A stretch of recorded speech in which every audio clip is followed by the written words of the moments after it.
Just as I was going to say, behave, Spaz, for once on this show. What is going on? Spaz, come on. What is going on, everyone? Welcome right into here to the Oregon Live Show on the Voice of College Football. We have a special guest tonight. Besides Spaz, as always, we have Jason right here of Rock Boys Football here on YouTube and on Twitter. Their links are in the description of this video. Please go make sure you give them a follow. Check out their videos. They don't cover just Oregon. They cover everything. And they are fast about it. Very fast. How are you doing tonight, Jason? We do our best. Appreciate you guys having me on. Y'all know I love talking to Oregon Ducks football. It's been the Oregon Duck fans. I mean, it'd be hard pressed to find a better fan base across the country. So appreciate you guys having me on. Fired up to talk a little Oregon Ducks football here. I mean, you guys beat us to the post-game review. That was how insane it was. I was like, I was 30 minutes away and I already watched your video. I was like, man, we're slacking over here. We are slacking. I mean, that was one of those spring games where I was most fired up for. Like, obviously, you have a bunch of new faces coming in, but I mean, you know how Dan Lanning runs those spring games. Like, pads were popping, extremely physical. We watched so many spring games, and we said this on our kind of instant reaction breakdown. You know, you watch so many spring games. You look at Ohio State; they're playing pretty much glorified two-hand touch football. You turn on Oregon. I mean, physical game, pads are loud, and that was one of those spring games that I had circled for the last couple of weeks. I was fired up to watch it and talk about it. Yeah, that was something I saw a lot of people were saying. It's like, you know, we got our buddy George. I'm sorry, George. He lives in Oregon, but he's a Florida fan. Florida Gator fan, love it. Yeah. Sorry, George. I just told you to go back to eating Billy. Yeah, I know. I was like, let us know when Florida, you know, goes to a bowl game or something again. Let us know. The one thing I saw a lot of complaints with from people was, man, there's no tackling, and you know, of course, it's spring game, so of course, the last thing you want to do is have an injury. That's like the last thing you want to do during quote unquote a meaningless game. I mean, it's a spring game, so the last thing you want is an injury. But at the same time, you're like, I'm not here to watch two-hand touch. 100%. And I mean, you look at that Oregon team, a lot of young faces that you want to kind of get acclimated to the college game. Now I'm kind of interested to ask you guys about this. We talk about Oregon heading into 2024 and say so many boxes checked. The Oregon fans have heard me say that for the last couple of months. And if there was one portion of this Oregon Ducks team where I'm saying, maybe I'm looking for them to take that step heading into 2024, make them that national contending team, it's on the defensive line. I'm kind of interested to hear what your guys' thoughts were on that defensive line during the spring game, because at least in my point of view, that was probably what I was looking forward to watching the most. Yeah, that was the defensive line really showed up Saturday, and yeah, I was way more impressed than I thought I was going to be. They were punching guys in the mouth. One goal line stand, nearly a second goal line stand, both times within the 2-yard line. I mean, just hitting people in the mouth, and I liked it. Made me a little nervous for our offensive line, but yet I get it.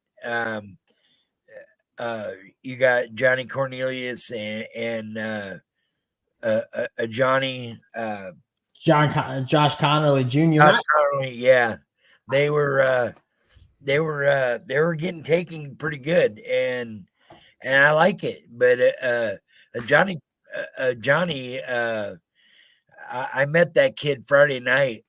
We do a meetup the night before all the spring games and sometimes before the regular season games. And I got to meet a Johnny and his mom. I got to meet Elijah and Cruz and their parents, sat with them Saturday during the game. There's another Russian kid that's probably going to be at Oregon in a couple of years. He's a little speedster. They call him Zero. Here's a kid from Arizona. We're sitting in 60-degree weather that's like cold. We're all bundled up in hoodies and sweats and everything. And here's this 16-year-old kid sitting behind us in jorts and a t-shirt. And we're like, aren't you cold? He's like, nah. We're like, you'll fit right in here. Yeah. Yeah, the O-line, I mean, yeah, there were times where the O-line did good. The defensive line did even better. It was hard to take away because the way Oregon does their spring game where they mix different positions and stuff. So sometimes it's a little harder to gauge exactly because that's not going to be your starting five.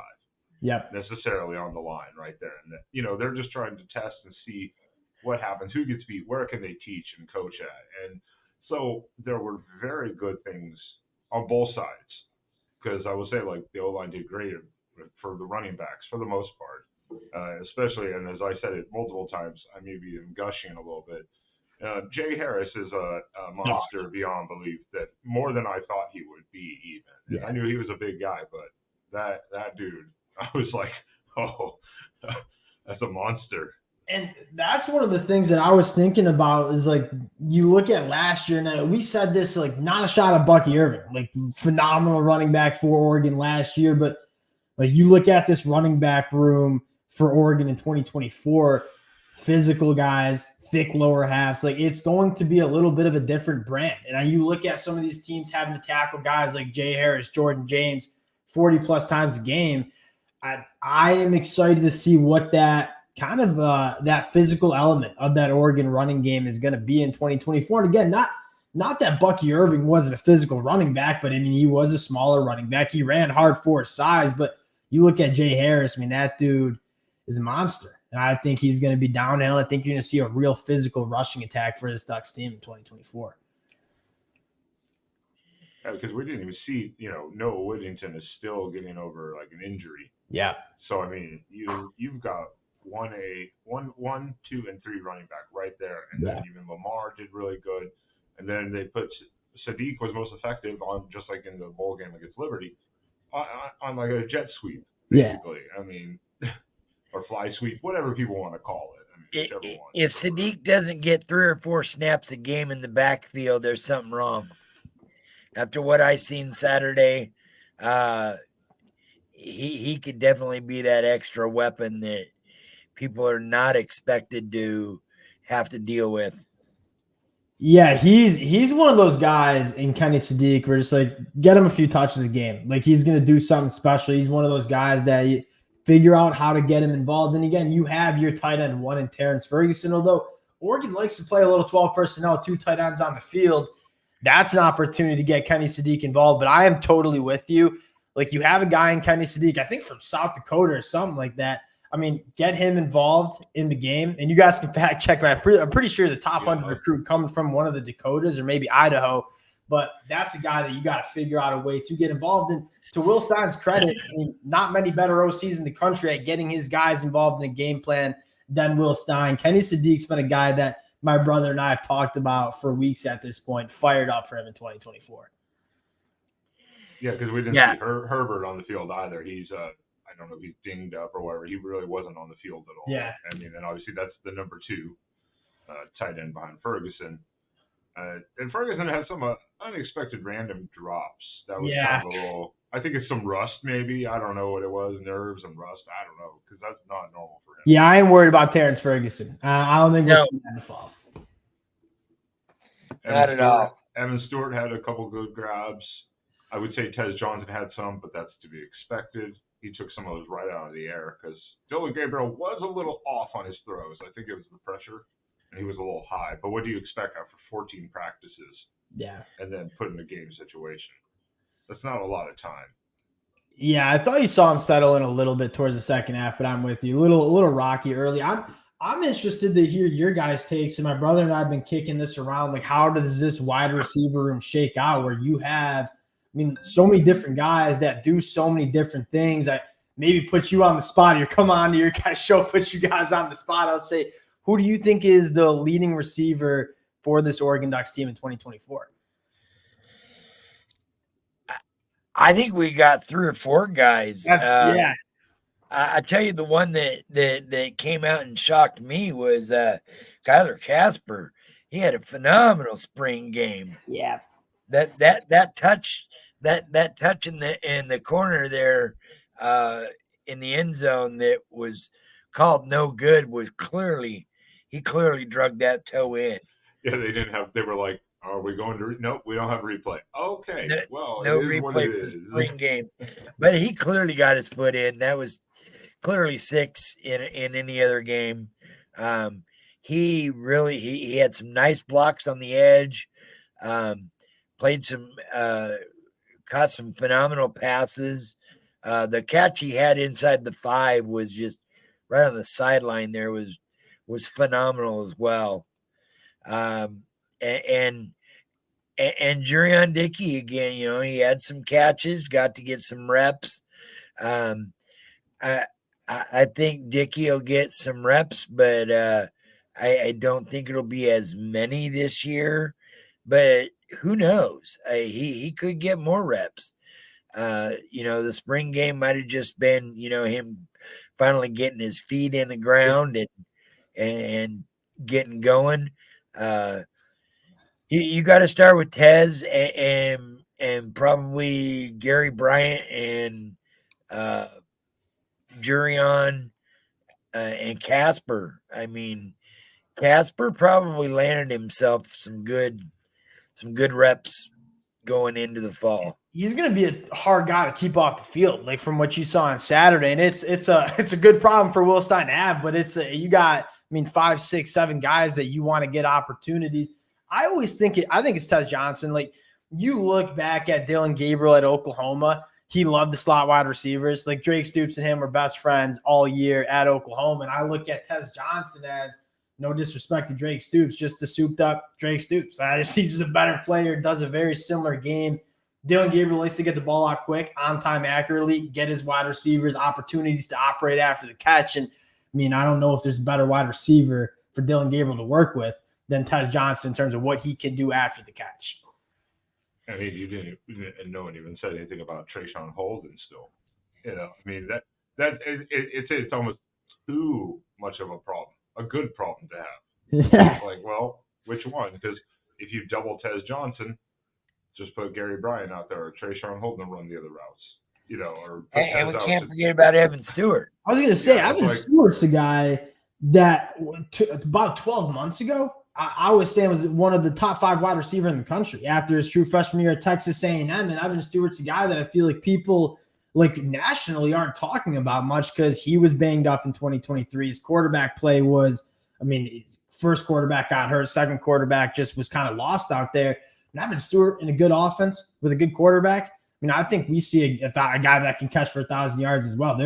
I asked you guys a question. I think there's 3 or 4 answers for the Oregon Ducks leading receiver in 2024. Ton of weapons and a ton of versatility, like a ton of wide receivers that can do different things, right? Guys that can stretch the field, guys that can work those short intermediate route trees. You can add that to the list of why I think this Oregon team is, I think, going to do something special in 2024. And Evan Stewart, he put good stats up with an inept offense. Yeah, he still put up good stats. So you actually put him, with a. We could have 3. We could have 3 1,000-yard receivers this year. It is not out of the realm of possibility. Okay, okay. Let's calm down here on that. But that'd be great if we did.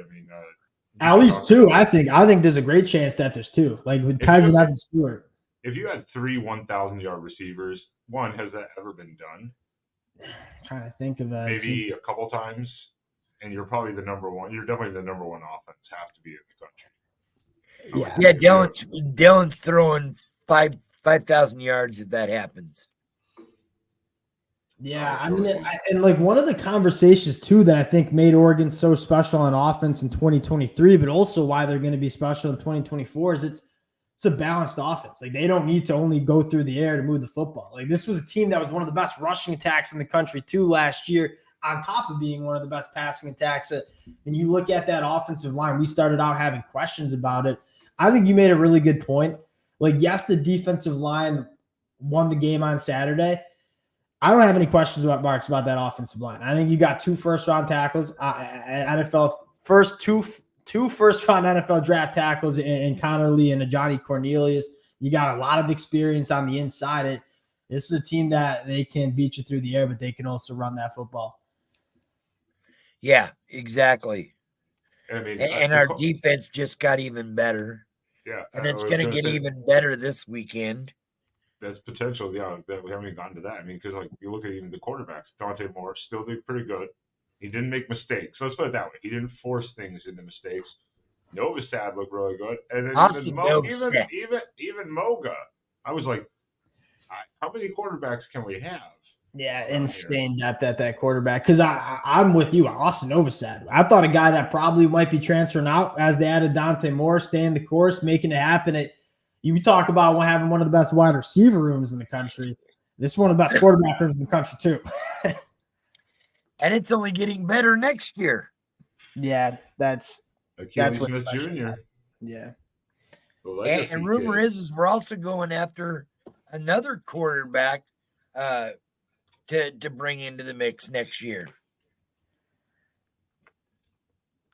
I knew they were going after Hassan Longstreet, so I don't put it. The thing with Dan Lanning and how he wants to run this program is like, hey, we are gonna bring in competition. Like, there's no guy. We're not leaving any.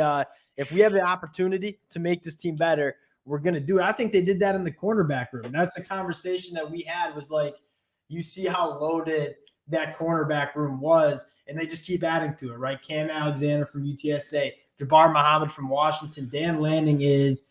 He is going to continue to look to make this team better. You'll see it in the quarterback room. You'll see it in the cornerback room. Something I wasn't sure. And now we're going to Alabama. Yeah, with our other guy. Dan Lanning is trying to do what I didn't think that he could do with Oregon, and he's doing it already. It feels like is loading it where like literally you have like 3 to 4, 5 and 4-star depth. Where if one leaves, you're just like this. Yeah. Oh well. Yeah. Like. Sorry, you couldn't even crack the depth chart. Kind of like a Georgia roster.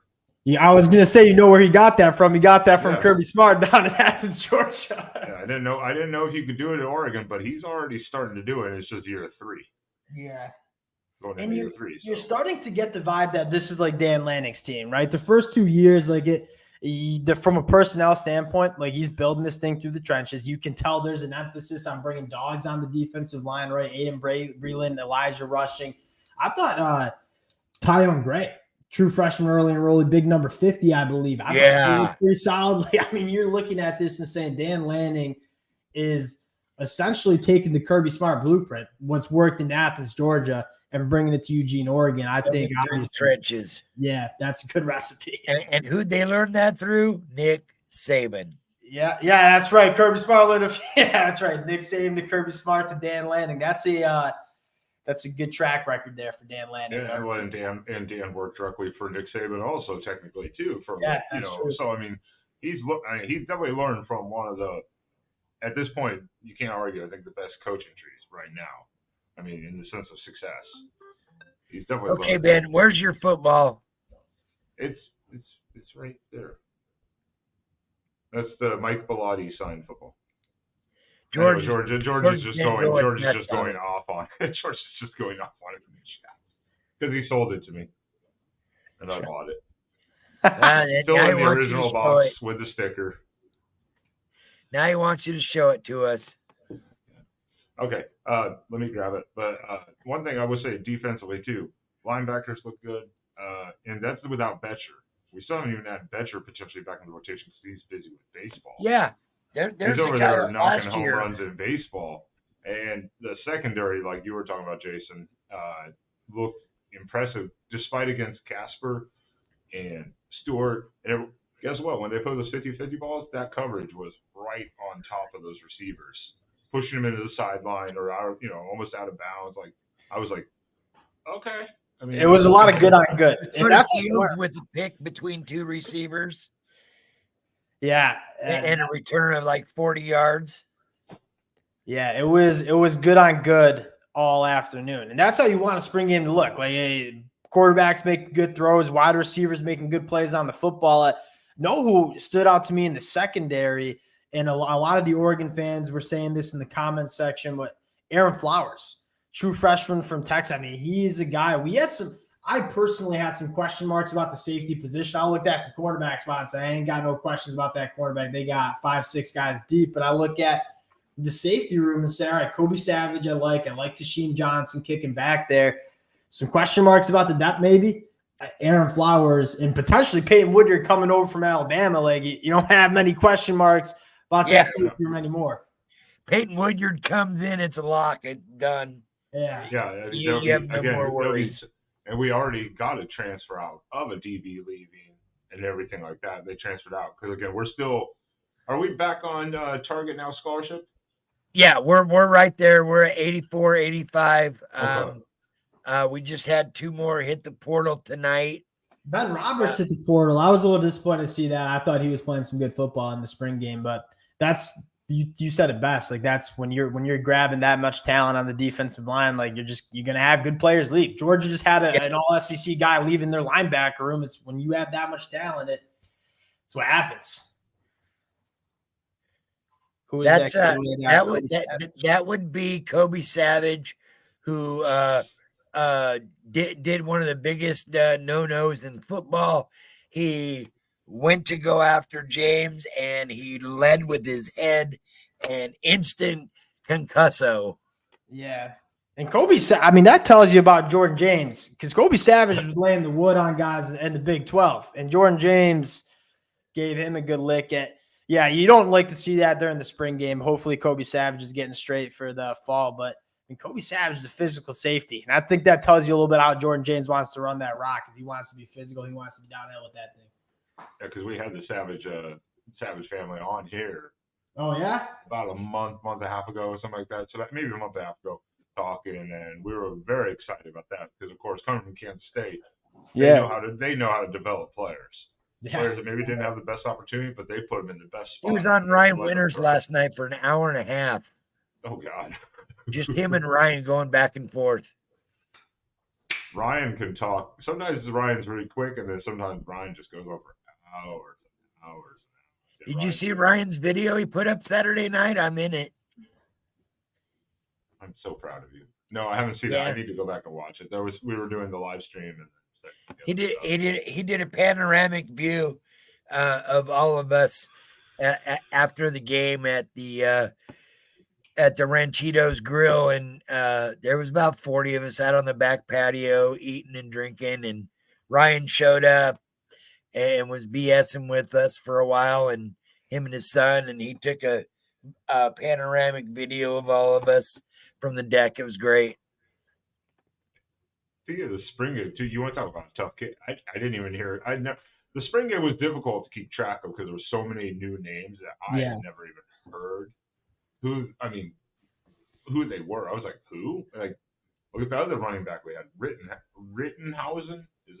Rittenhausen. Yeah, 60 yards. He almost got decapitated. Then he went right after that and made like a spectacular one-handed grab on a catch that was off. I was like, dude, who is this guy? It's just like the depth is stupid. I think. Here you go, George. Just to make George happy. Yeah, Rock, or Jason, I'm not sure if the Ben Roberts opened up a Harmon spot or if it opened up Woodyard spot, but it definitely opened up a spot there. Yeah, that's my brother in the chat. We were talking about that right before we got on, because if I recall, Oregon was a big player for Derek Harmon earlier in the winter, and then I look at that defensive line and say, I think we're pretty straight on that defensive line. But Derek Harmon, I'm a Michigan fan, so I know quite about him from Michigan State. He's a ball player. Like, he'd make this Oregon defensive line better. So we'll see if Oregon's kind of kicking the tires on him once again. Well, I've heard through the grapevine that, they are kicking the tires. Love it. I haven't heard a visit called yet, though. So we'll see. Yeah, I think he visited USC and then Colorado for the spring game, but he already visited Oregon, so maybe he's saying, all right, I already took a visit there in the winter, so maybe I don't need to get out there. I would love to see Oregon make a move on him. Again, I think the defensive line is in a good spot, but Derek Harmon's a ball player, that's for sure. What do you think of the projections of us landing Nasir Wyatt also for the 25 class. I am really excited to see the summer, and we've been covering some Oregon on the recruiting trail, and like quote unquote slow start. I'll tell you one thing I am worrying about is Dan Lanning on the recruiting trail, doing a really good job at Mater Dei, right? Aiden Breland last cycle, Nasir Wyatt this cycle. Oregon's making some moves on the recruiting trail, and one thing I'm worried about. Bosco Trail. And we talk about that because USC should be cleaning up there, and they've been struggling recruiting that region. And then Oregon's going down and landing a lot of those top kids, right? Because Dakota Fields, I'm pretty sure, is a Bosco cat. So Dan Lanning is recruiting nationally. Like, he's going down to California, but he's also going down to the state of Texas and the state of Florida. I mean, he is. Yeah, Coach Samples is got us a new pipeline now, right there. It's when Dan Lanning was named coach, Oregon, if you were paying attention at that point, especially Oregon had this huge Twitter blow up of like, no, not another outside guy. Like all the former players were like, no, we want an inside guy who's not going to leave after a couple of years. Everything Dan Lanning has done so far has been perfect. No question marks. I mean, sometimes you can say maybe the judgment calls, but some of this decision making still, it's just guess what? The execution didn't work.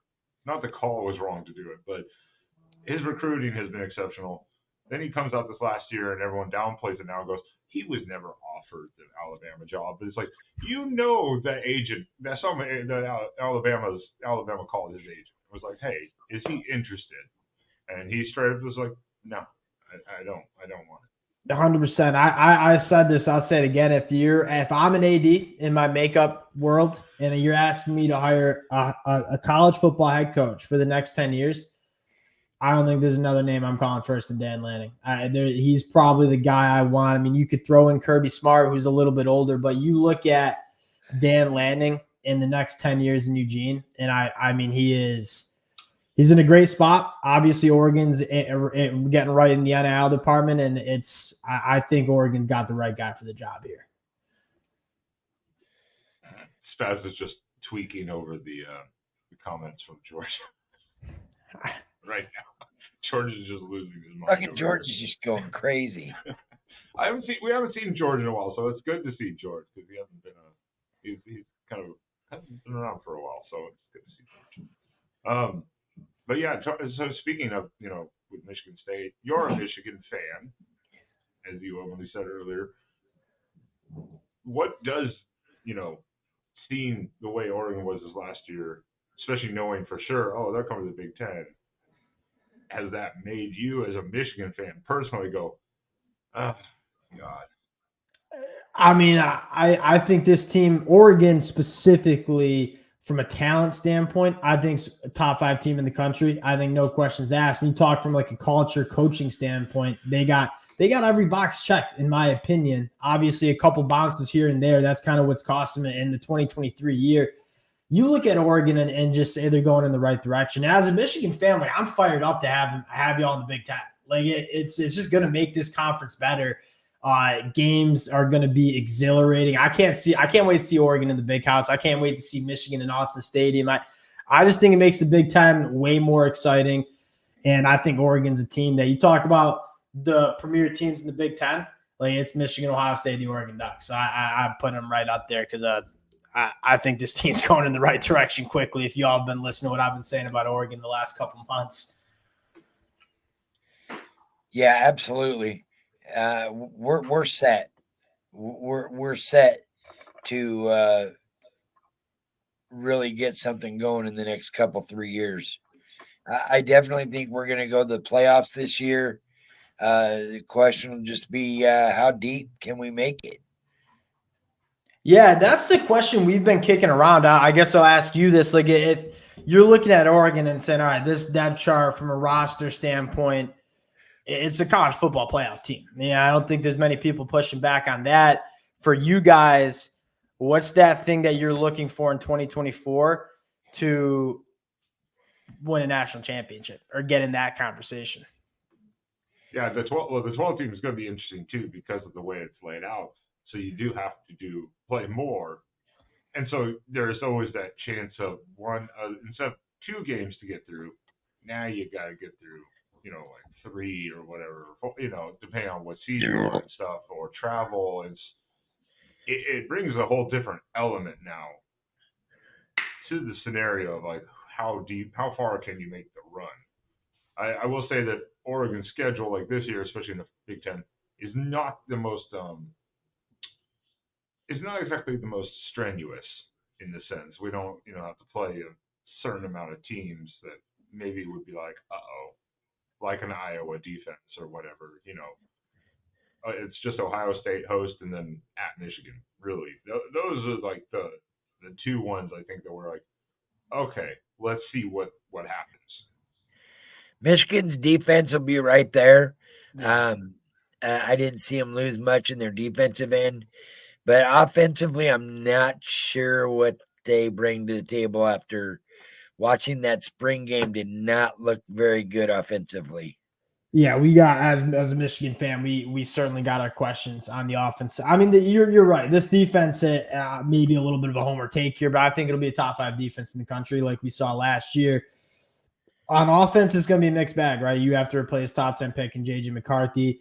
We're going to go with the quarterback. It sounds like named Alex Orji, who kind of like a Jalen Milroe comp. Yeah, great name, phenomenal name. I know. I just so want to hear the announcers just yell at Orji in the end zone. Yeah, Robert Griffin. Yeah, we'll have that for sure. Hopefully, plenty of that. But now you look at Michigan on offense, and there's just a lot of question marks in terms of how two-dimensional can we be. Like Alex Orji is a phenomenal athlete. This is a guy that was playing some Wildcat for us last year, but can we push the ball down the field? That's probably the question that us Michigan fans have. We're thin at wide receiver. I think the defense in the run game will be able to keep us in a lot of football games like it did last year, but not having the J.J. McCarthy back there, that's probably where you're asking question marks about. Experience is always the thing, and that's one thing with Gabriel I'm not too worried about. He has tons of experience. Yeah. He's good. He will, if he goes, if he plays all 13 games this year, just even a normal bowl game, if he plays 13 games, he's already surpassed Bo Nix as the most experienced college football quarterback of all time. They put up the stats. It was like he needs like 4,200 yards passing to become all-time leader or something like that. 40 touchdowns, and just some other minor stats, and he can become like first in like college football history. It's like, it's ridiculous. He's you love to have an experience, and we had the conversation about Dante Moore, Dylan Gabriel, if that was ever going to be a quarterback battle. In my mind, it's just like, all right, Dylan Gabriel has. I think he fits like a glove in this Oregon offense. I've been saying that all offseason. Like you look at Bo Nix last year in that Oregon offense, and a lot of the, Dylan Gabriel haters, if you will say, oh, well, Dylan Gabriel doesn't have an NFL caliber arm. Well, he doesn't need an NFL caliber arm in this Oregon offense. Like it's quick. It's quick shots. It's getting the ball out quick. And you look at Dylan Gabriel and look at the numbers and say, there's not much to argue with. He's been extremely productive at both his UCF and Oklahoma stops, at plus fitting extremely well in what Will Stein wants to do. Yeah, I don't have many question marks about what Dylan Gabriel can bring to the table for sure. If people think that Dylan Gabriel doesn't have an arm, they did not see him at UCF early on in his career. That boy could launch the ball. And if you're going to question Dylan Gabriel, watch that goal line throw from the end zone to Evan Stewart out to midfield late in the game. That was the signature to get after that goal line stand that led us down to that final score before Dante ran it in. Yeah, Luke Hoy was like, really? Play action pass out of the end zone with like 2:12 left? Are you kidding me right now? He was so pissed. And you can tell Lupoy doesn't like, even in a spring game, you don't want to be giving up yards and points. Like you can tell he was fired up about it. Yeah, there was a couple of times you could see Tosh on the sideline just throwing his playbook up in the air, like, "What are we doing?" Yeah. I've told them I was at the Texas Tech game. I was 9 rows behind the defensive line, and like third quarter when they were down like 13 points, he was just tearing into those guys, just screaming at them. And then another player came over, started screaming at him. And then all of a sudden, they all kind of turned around. But It was funny because even Lupoy and Stein had a little Twitter thing going on where Tosh said in a video is like, no, the perfect outcome is like 5 takeaways and 10 points off defense. That's all I'll accept. And Stein was like, really? Like back at the reply to that video, like, really? Okay. And the spring game was hilarious because the fourth quarter, it was like all of a sudden you could see Kenyon Barner and Troy Dye saying, all right, screw you. I'm going to one up you. Watch this. And the whole fourth quarter, they were just going back and forth. Yeah. Oregon tries to make spring games fun. And again, spring games are what they are. I mean, and Troy Dye leading the shout was just phenomenal. Again, I got that whole thing on video from the end zone. I shot him down there just leading everybody, and him and the defensive guys going down to the ground. It was great. Love it. So we can just talk about it briefly. We're not going to get too deep into it, obviously, because it doesn't matter in the sense of Oregon football. But this was actually a record year for Oregon, right, Spaz, for draft picks for Oregon. This is a record. Yes. Year. So we had Bo Nix, I think, going higher than some people thought he would. I thought he would go about 16, 17. But the Broncos really, really wanted him. And the Falcons did something, I don't know what they were thinking or what they decided to do, why they hit the fucking panic button. I don't know what they were doing after you just signed a guy for $100 million guaranteed. And then you sign a quarterback in the top 10. But, I mean, by all means, they're looking at the future, I guess. But the Broncos wanted him. They took Bo Nix. And Sean Payton obviously has a vision. He just hasn't had a quarterback since Drew Brees, really.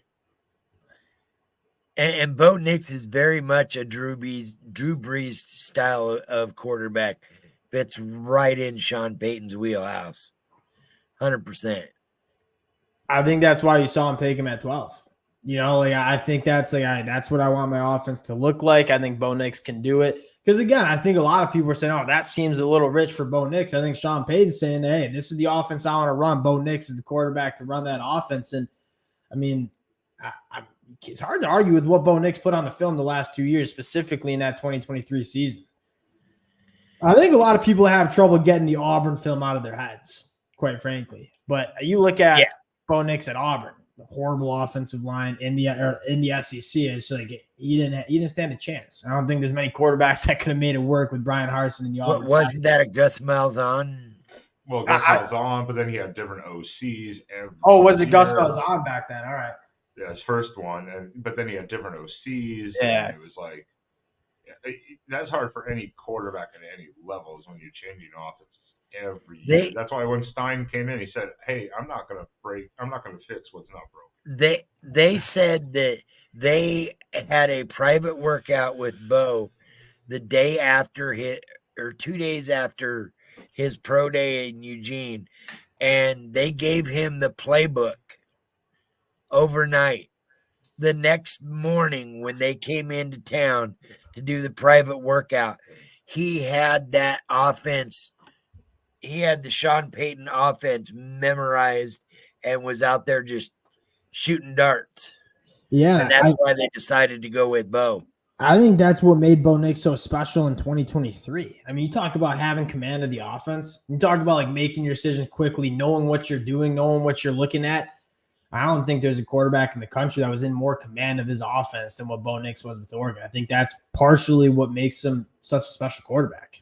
Yeah, and he's playing with a whole new offensive coordinator again, so that was his third, maybe fourth OC in like 6 years. That's a good point. I haven't thought about it. Fourth or fifth, I think, yeah, because I think Auburn, they changed OCs from his first year, second year, third year, I think again, maybe. I'm not 100% sure. But, yeah, the Sean Payton interview was interesting because he said, besides the playbook thing, he said, you took out all the screen passes or swings and underneath stuff, which was like, hey, that's just their offense. That's what they asked him to do. He did it. But then they looked at deep shots, and he was still like almost number one in completion percentage deep shot, average yard deep shot, average yard. If you took out the underneath stuff, which again he's like that's just part of the offense. You can't rate him on that. Well, I can say I had the same frustrations during the draft process with J.J. McCarthy, my guy at Michigan. Like a lot of people like to knock J.J. McCarthy because he's not filling up the stat sheet. It's you look at that Michigan offense, they want to run the football. They have a certain thing they want to do on offense, and that's what J.J. ran, and it took him to a national championship. And a lot of draft fans like to look at the stat sheets and say, well, he wasn't putting up the numbers. Game manager. Yeah. Yeah. And it's like you go back and watch JJ McCarthy. Exactly right. Now you're getting me all worked up about it. But it's like they're saying he's the game manager. You turn on the film, he's making some high level throws. He's just not asked to do that much in that Michigan offense. Yeah. I think that's an excellent point. Which is interesting too. There was a weird article a day or two after the first round came out and said apparently the Vikings and the Patriots both tried to trade for Justin Herbert before the draft. Like they tried to get in touch with the Chargers to be like, we want Herbert, and of course they were like, oh, we can't have Herbert. Hell no. I was like, I don't even know what you would have to have paid to get Herbert out of that contract or draft wise or. I'd like to hear your guys' thoughts on Troy Franklin probably falling a little bit farther because in my casual college, like NFL draft fan, watching Troy Franklin back in the film, I was awfully surprised that he fell. I was losing my mind. I thought he'd be a fringe first size, like 32, maybe the last pick. But when he fell out of the second round, I was like, okay, what is going on? And then all the way out of the third. What cost Troy was the fact that he jumped himself down to 176 pounds at the combine to run a faster 40. And that scared people because they were like, this guy's too small all the way around now. And I think that's what scared people. They weren't sure if he could can he get up to that 195 playing weight that he's going to need to be a solid receiver in the NFL, because he dropped like 14 pounds to do the combine because he wanted to run a faster 40. That's why. Whoever told him to do that killed his draft stock. It was just confusing me, not even because of that though. There were some weird picks of receivers before. Luke McCaffrey. Wild. Went before Troy Franklin. When I saw that name Luke go across McCaffrey, the screen. Yeah. I was like, dude, that guy's been to like 3 schools and he's out of Rice. Are you kidding me?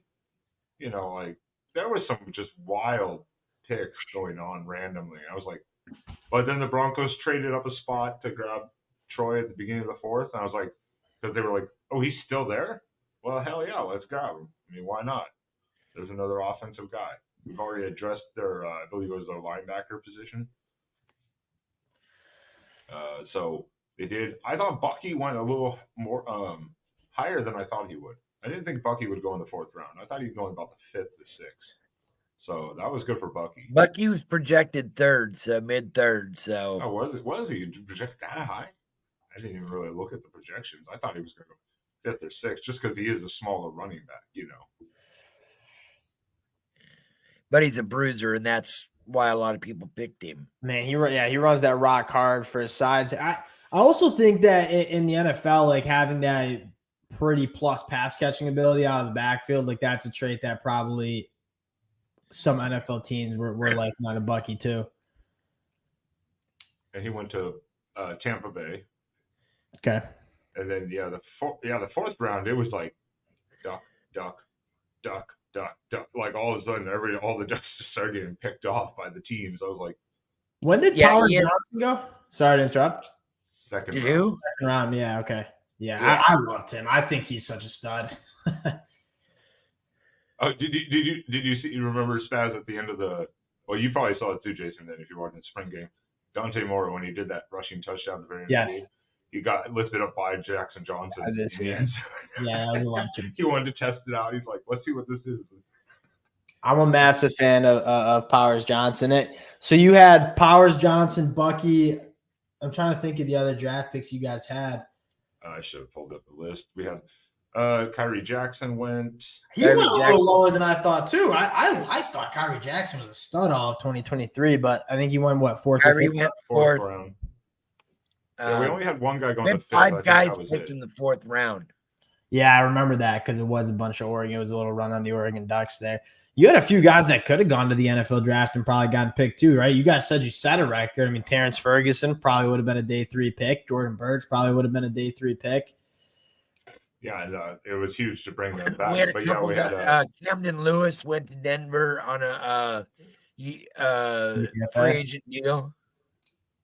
Oh, well, that's good. That's good. That's good for him. I mean, that's good for him. I'm glad to see that because he had a rough second half of that year. Very rough second of the year, so that's good for him. Yeah, but then he goes to these combine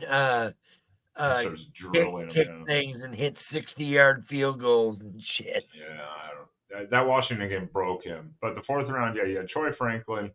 Then you had Kyrie Jackson. Right after that, Brandon Dorless. 2 picks later, Evan Williams. And then, yeah, down here, Bucky Irving. And then the 5th round, it was, oh, crap. Who's in the 5th round? I can't remember this. 5th or 6th? I want to say it was the 5th. No, maybe that's why I'm thinking because there was a couple of Oregon State players. Yeah, 6th round, it was Jamal Hill. That's it, was Hill. Hill went. Yeah, that's it. Oregon brought back a lot of guys that probably could have gone to the draft and gotten drafted somewhere, but they decided, you know what? I'm going to come back one more year and work on that capita, but also maybe just want to win a. Yeah, that's what I look back. I feel like I'm bringing up Michigan a lot. I apologize, but you kind of saw some like Michigan do that a little bit last year, where we had a bunch of guys that probably could have been, day 2, late day 2, early day 3 picks. They decided to run it back. I think most of them improved their draft stock, but more importantly, won a national championship. But I do think there's an element. You have guys like Jordan Burch and Terrence Ferguson looking at this team and say, one, I know there's some meat left on the bone for me, especially a guy like Jordan Burch. I think the ceiling on him is pretty high. But more importantly, I think they're looking at this team and saying, hey, like some of us come back, like we can make some noise in 2024. So I think that's super exciting. Yeah, I think that's the same as Bo Nix. I think he could have gone last year, even if he really wanted to. Yeah. But he said, I want to come back. I want to win a championship. Well, very close to winning the final conference championship for the Pac-12, but at least one of the Year 6 games. Yeah, and got himself to be a top 15 pick in the NFL draft and probably made plenty of money in NIL that year as well. So that was a pretty solid decision for Bo Nix for sure. Well, NIL is definitely changing the game. We won't even get into that disaster, but I mean, you look at it, if you're thinking, hey, I could be this year, I'm going to be a 5th round, 6th round pick. 100%. You know what? I can stay and make the same amount of money and just literally do one class and just work on football and up my draft status potentially 100%. More. So I mean, why not these days? Is that George counting down till football? 114 days, 13 hours, 52 minutes. That's disgusting, George. I love it. Yeah, Miami Hurricanes, right? I'm fired up for that game, George. In the swamp, fire me up for that one. I'm already depressed. Spring game is already over. I'm depressed again. Yeah, it's gonna be long. That was nothing. Long couple months. Anything else you guys want to talk about? Covered quite a bit. I think we pretty much covered most of everything.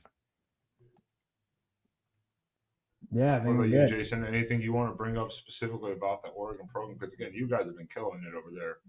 So again, everyone, the links for the Rock Boys football on YouTube and on Twitter, the links are both in the description. So please go make sure you check out their videos and give them a follow over there.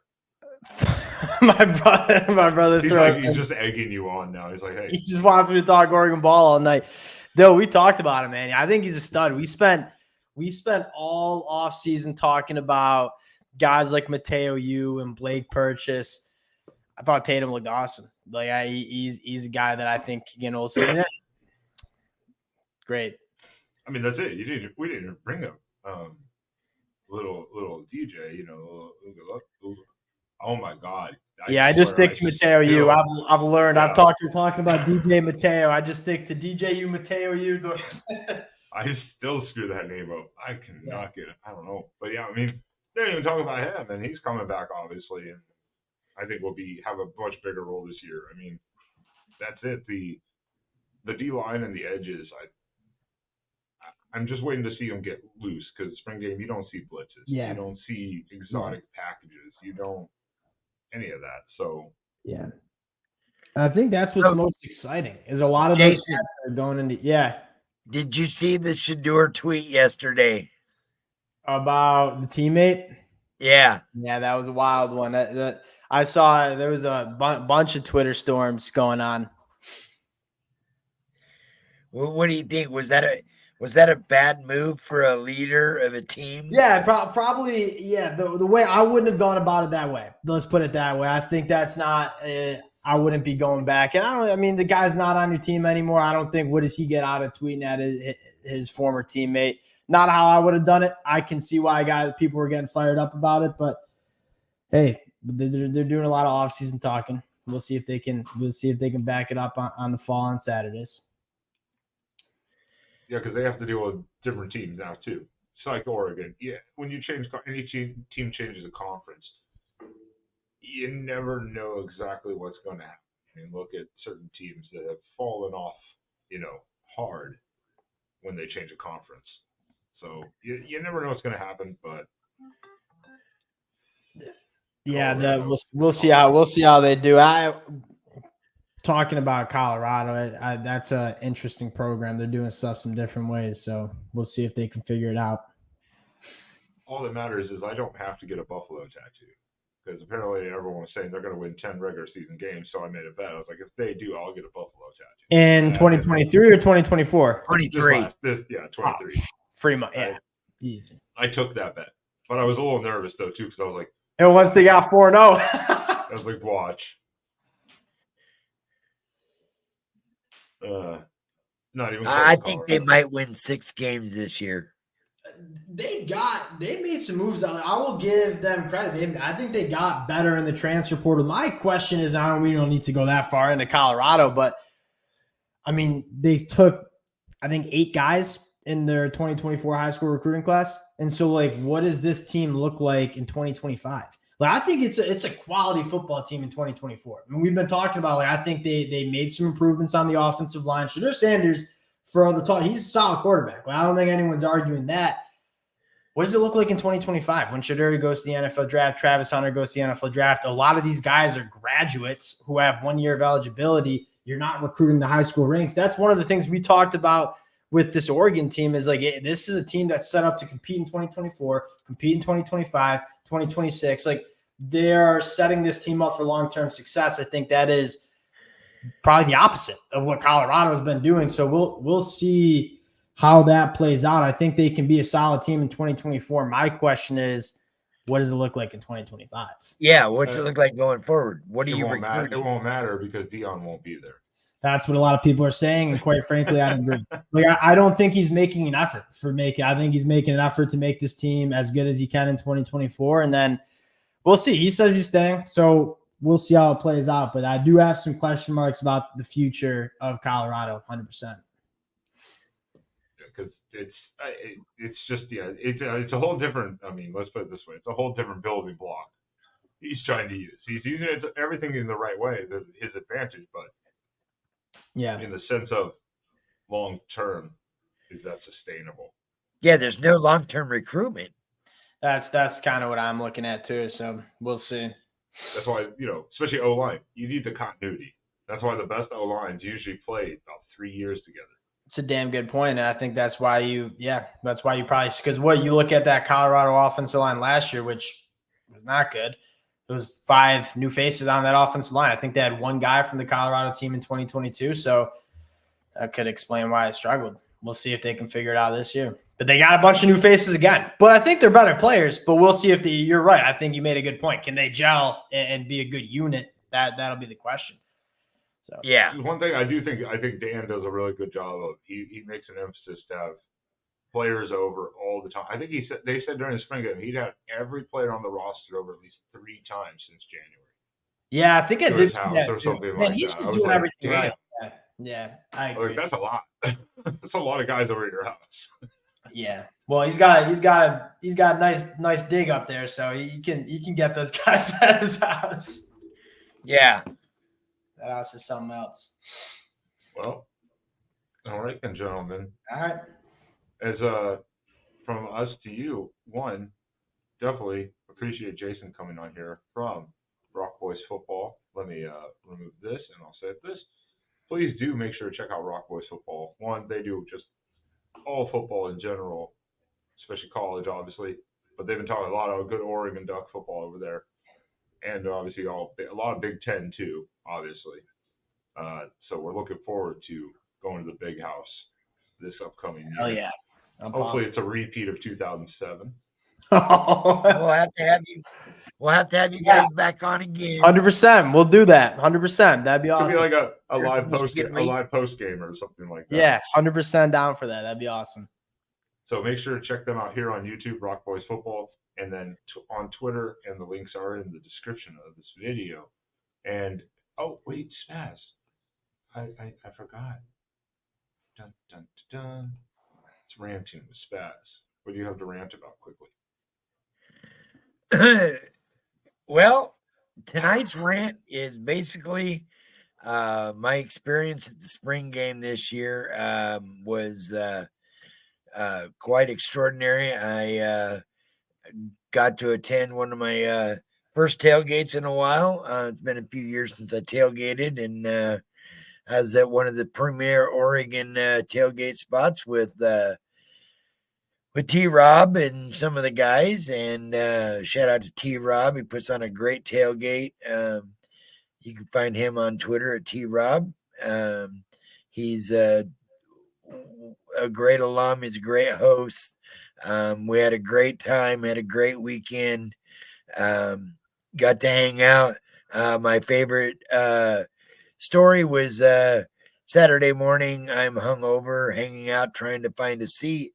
And former Oregon offensive lineman, who's like the size of Sasquatch, Nick Cody, was there hanging out with us. And he pulled out his little box of trinkets, and I got to play with all of his rings that he had.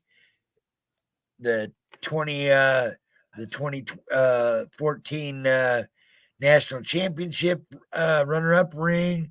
Got to play with his Fiesta Bowl, the Rose Bowl, the last Pac-10 title ring, the first Pac-12 title ring. It was pretty cool. And we got to hang out and tell war stories. He's from my neck of the woods up here in Vancouver. Went to high school up here, and then went to 4 years at the University of Oregon. And he was fun to hang out with, great guy. Got a great picture with him and our the Oregon super fan, Chris. I don't know if anybody knows Chris. He's the guy that's always decked out in gold with the big head. Oh, okay. Yeah. You see him on TV all the time at all the games. They always pan to him.